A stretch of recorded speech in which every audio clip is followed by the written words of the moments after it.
আজ আমি ছোলার সালাদ করব।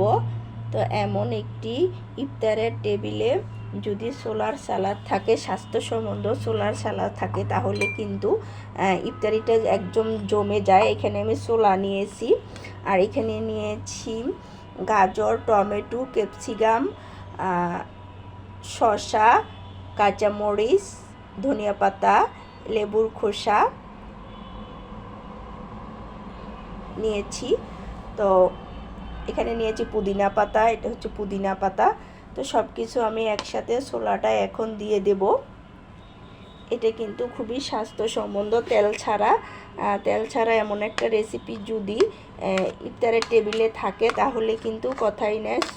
তো আমি শসাগুলো দিয়ে দিলাম, এরপরে গাজর কুচিগুলো দিয়ে দিলাম, টমেটো দিয়ে দিলাম, তো ক্যাপসিকাম দিয়ে দিলাম,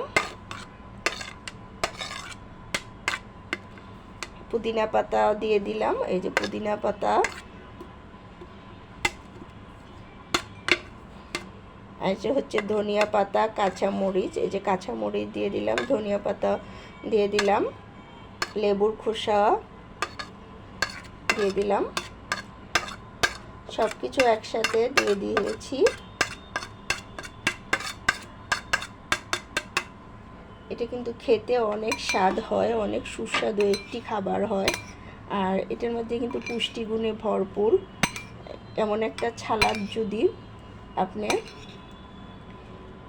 ইফতারের টেবিলে রাখেন তাহলে কিন্তু ছোট বড় সবার খুব পছন্দের। আসসালামু আলাইকুম, সকলে কেমন আছেন? আশা করি আল্লাহর রহমতে ভালো আছেন। যে যেখান থেকে আমার ভিডিওটি দেখতেছেন প্লিজ একটা লাইক দিয়ে ভিডিওটি দেখা শুরু করবেন। তা আমি এখানে একটু বিট লবণ দিয়ে দেব যাতে খেতে আরও বেশি স্বাদ হয়।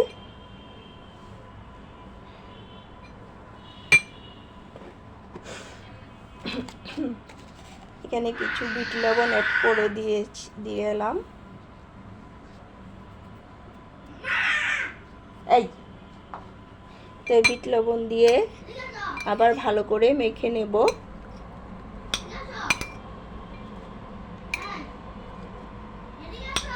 তো খুব ভালো করে মেখে কিন্তু এই সালাদটা খেতে কিন্তু অনেক অনেক সুস্বাদু হয় আর অনেক মজা হয়।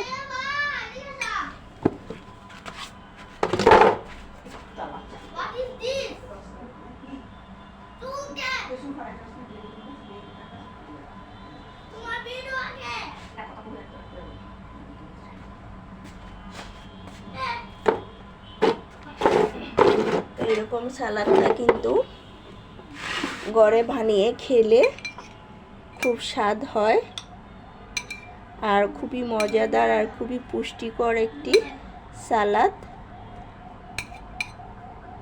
চাইলে আপনারা বানিয়ে খেতে পারেন। তো তেল ছাড়া স্বাস্থ্যসম্মত একটা সালাদের রেসিপি সবার খুব ভালো লাগবে খেতে। এটা কিন্তু খুবই ভালো লাগে। বানাবো এখন লেবুর শরবত, ভেলের শরবত। এখানে একটা পাকা ভেল নিয়েছি। ভেলটাকে এখন আমি থেতু করে নেব।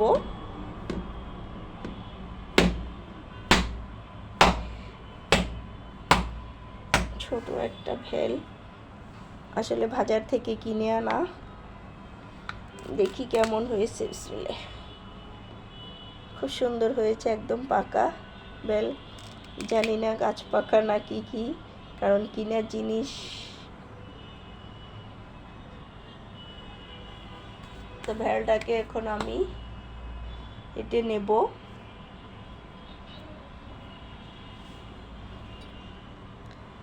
তো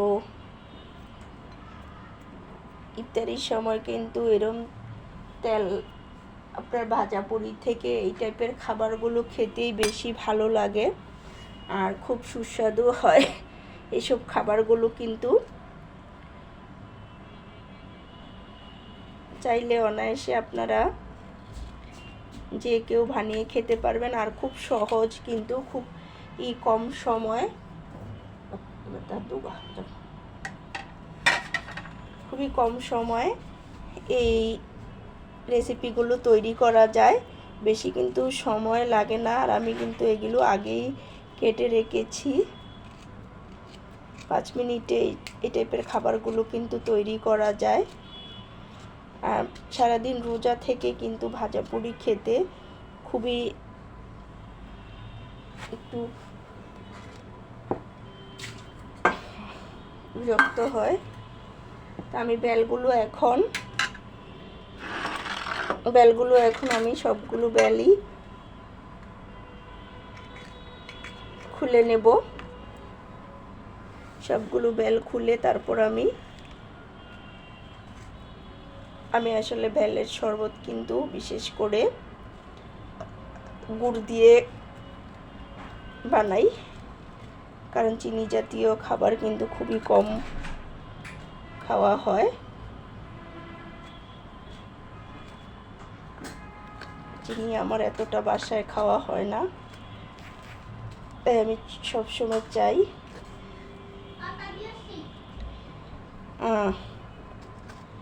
দিয়ে খাওয়ার জন্য।